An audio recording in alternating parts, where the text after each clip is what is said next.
کہ گمنام قاتل اس قتل کا الزام میرے موکل کے اوپر ڈالنا چاہتا ہے، اور یقیناً وہ کوئی ایسا شخص نہیں ہے بلکہ اچھا خاصا احمق ہے۔ اسے انسانی نفسیات کا ذرا بھی ادراک نہیں۔ اگر یہ قتل میرے موکل نے کیا ہوتا تو وہ اپنی گاڑی بنگلے کے سامنے نہ چھوڑتا، بنگلے کی چابیاں گاڑی کے ڈیش بورڈ میں نہ رکھتا، بلکہ بنگلے کو تالا ہی نہ لگاتا، تاکہ پولیس یہ سمجھنے پر مجبور ہو جاتی کہ قتل کسی چور یا ڈاکو نے کیا تھا۔ وکیل استغاثہ نے کہا، جناب عالی، قتل کے بعد قاتل کے ہوش و حواس ٹھکانے پر نہیں رہتے۔ ملزم نے یہ ساری غلطیاں گھبراہٹ کے عالم میں کی تھیں۔ جناب والا، جن غلطیوں کی میں نے نشاندہی کی ہے، ان میں سے کوئی بھی غلطی گھبراہٹ کے زمرے میں نہیں آتی۔ گھبراہٹ کے عالم میں ملزم نہ تو بنگلے کو تالا لگاتا اور نہ ہی اپنی گاڑی چابیوں سمیت وہاں چھوڑ جاتا۔ اس بات کو گمنام فون کال سے ملا کر دیکھا جائے تو حقیقت کو سمجھنا مزید آسان ہو جاتا ہے۔ میں نے درخواست ضمانت جج کے سامنے پیش کی اور کہا، ان حقائق و شواہد کی بنا پر میں عدالت سے استدعا کرتا ہوں کہ ملزم کو ضمانت پر رہا کیا جائے۔ ملزم ایک قانون پسند اور معزز شہری ہے۔ اس کا گزشتہ ریکارڈ بہت صاف ستھرا ہے اور اس نے کبھی کوئی جرم نہیں کیا۔ وکیل استغاثہ نے ضمانت پر سخت اعتراض کیا اور کہا کہ اس مرحلے پر درخواست ضمانت انصاف کے تقاضے کے خلاف تھی۔ میں نے کہا، جناب عالی، ملزم اپنی بیوی آصفہ بیگم سے بہت محبت کرتا تھا اور اسے تکلیف پہنچانے کا تصور بھی نہیں کر سکتا تھا۔ وہ اس کی پھوپھی کی بیٹی تھی اور اس بات کا ذکر کرنا نامناسب نہ ہوگا کہ مقتولہ کی ماں آج کل ملزم کے بنگلے میں رہ رہی ہے اور ملزم کو اپنی بیٹی کا قاتل نہیں سمجھتی۔ جناب عالی، ملزم کی ضمانت پر رہائی سے انصاف کا کوئی تقاضا مجروح نہیں ہوگا، بلکہ اس کی گرفتاری انصاف کے خلاف ہے۔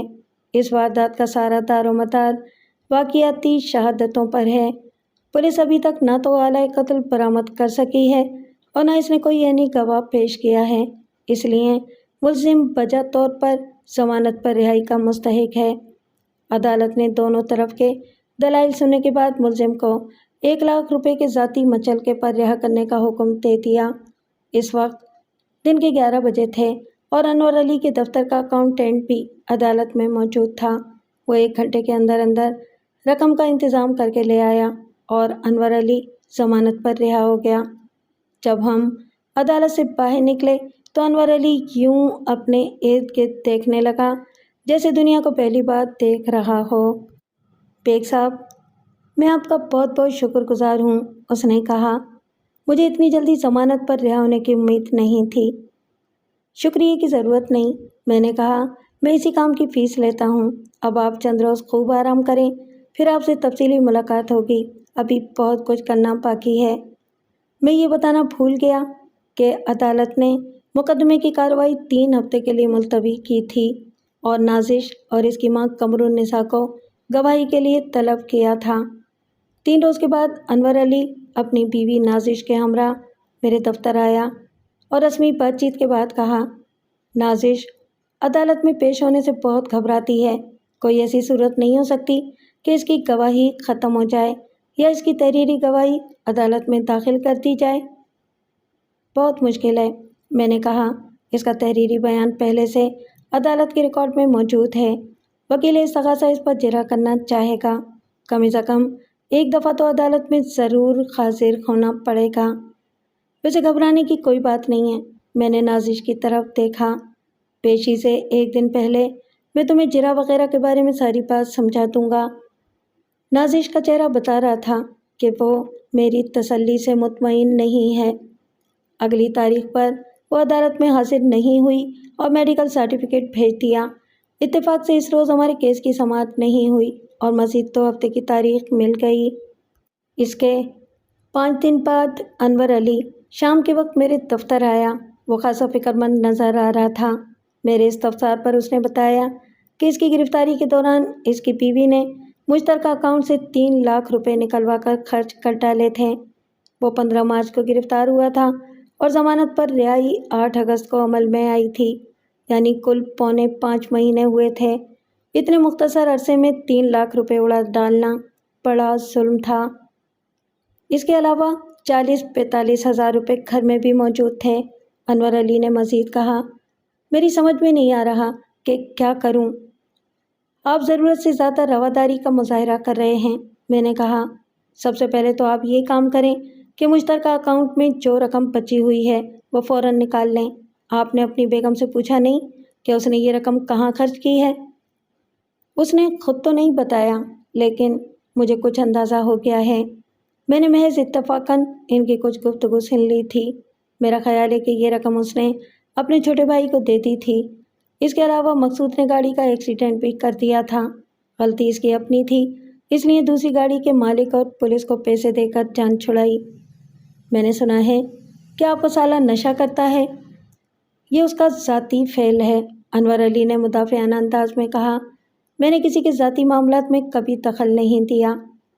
میں نے یہ بھی سنا ہے کہ اسے سزا ہو گئی تھی اور وہ کچھ عرصہ پہلے جیل سے رہا ہوا ہے۔ اس بات کو چھوڑیں، اس کا ہمارے معاملے سے کوئی تعلق نہیں ہے۔ وہ اپنے سالے کے خلاف بات کرنے سے گھبرا رہا تھا۔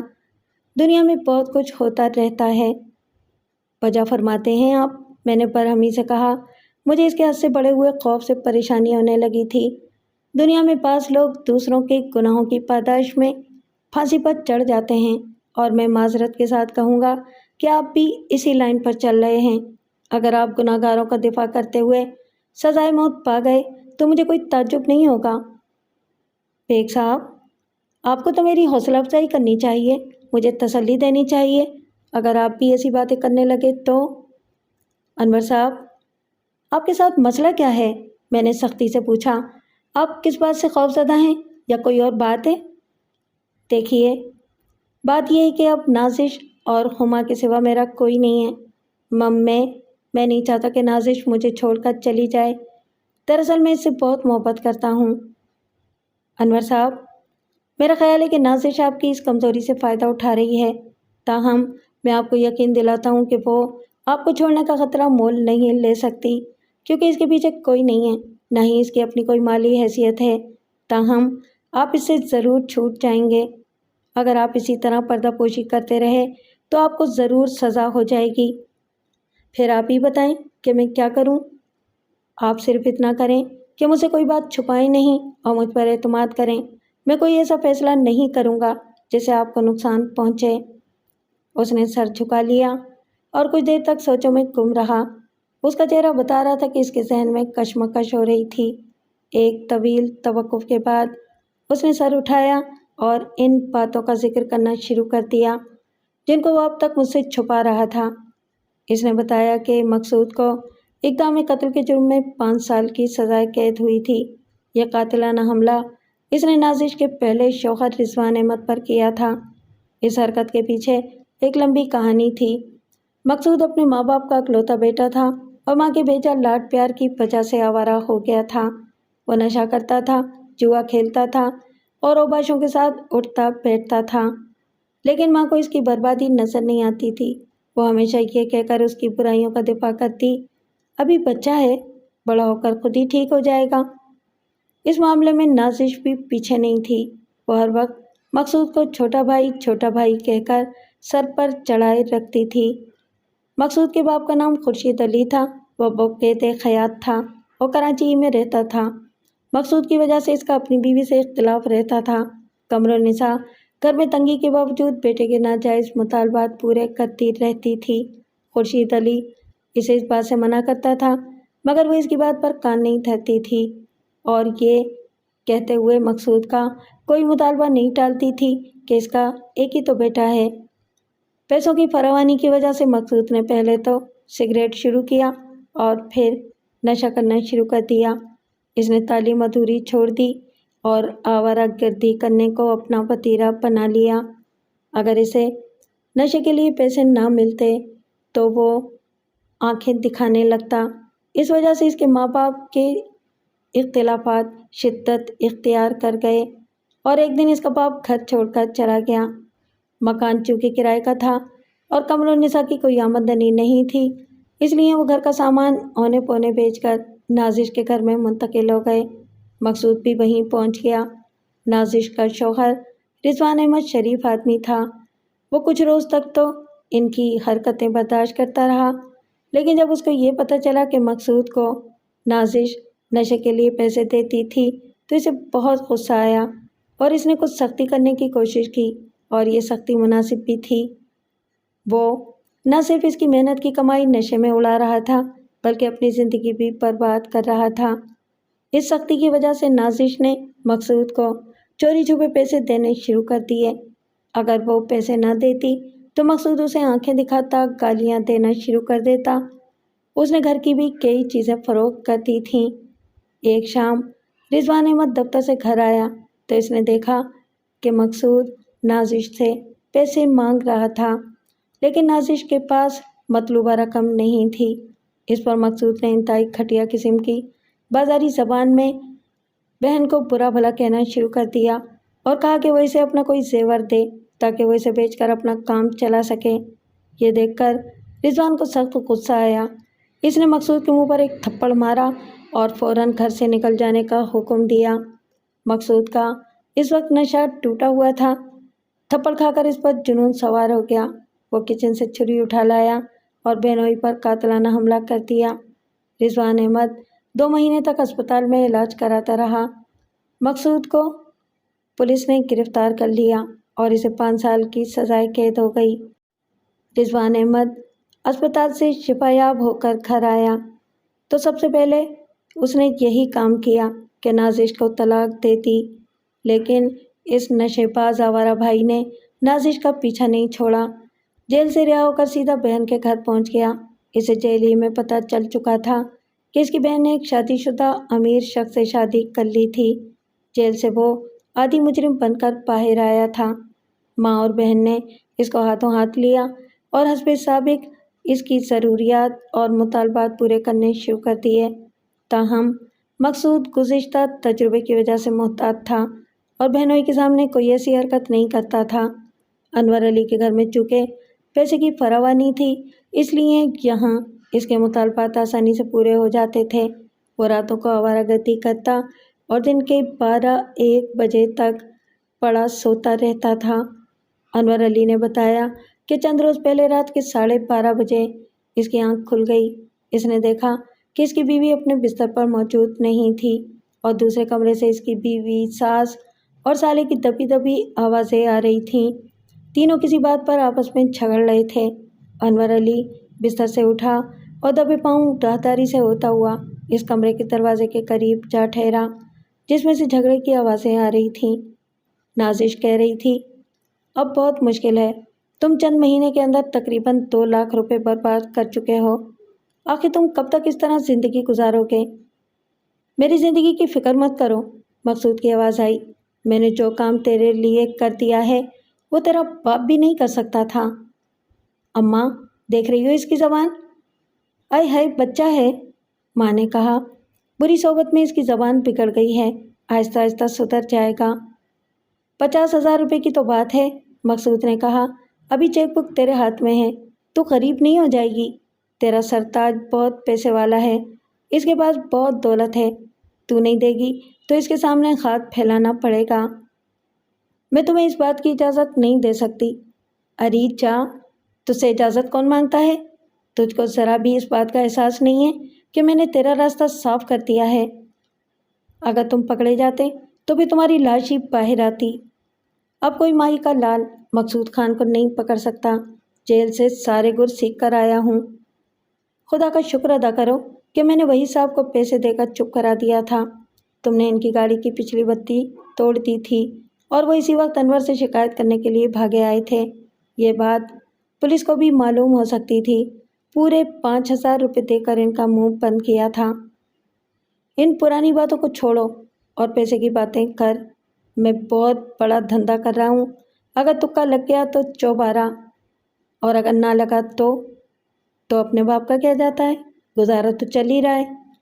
انور علی کچھ دیر تک ان کی باتیں سنتا رہا، پھر خاموشی سے واپس چلا گیا۔ بیگ صاحب، میں مقصود کی وجہ سے بہت پریشان ہوں، انور نے بات ختم کرتے ہوئے کہا، اس شخص نے ہماری پرسکون زندگی میں زہر گھول دیا ہے۔ میری سمجھ میں نہیں آتا کہ اس سے کس طرح چھٹکارا پاؤں۔ میں نے پوچھا، آپ نے